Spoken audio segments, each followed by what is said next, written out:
দেখো ইউটিউবার ভাই, তোমার কাজটা কি এমন নয়?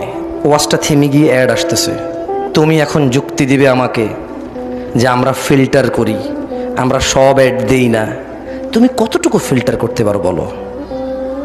শোনো, আমি তোমার বিরুদ্ধে নই, ওয়াল্লাহি তুমি চিরাগের মতো হইও না। চিরাগ চতুর্দিকে আলো দেয়, নিচে অন্ধকার থাকে তার।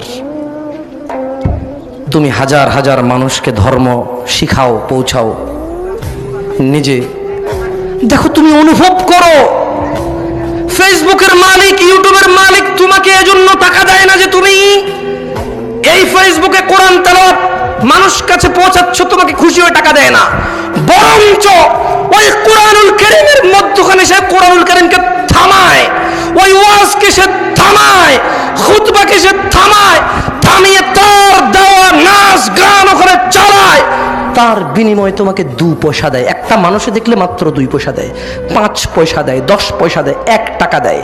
একটা মানুষকে গান শোনায় তোমার মাধ্যমে 1 টাকা দেয় তোমাকে, তোমার মাধ্যমে একটা মানুষকে নাচ দেখায় বদলে 1 পয়সা দেয়, তোমার মাধ্যমে একটা হারাম একটা প্রসার করে বদলে তোমাকে 5 আনা 5 পয়সা দেয়। বলো, এটা কি অনেক বড় লোকসানের বিজনেস নয়?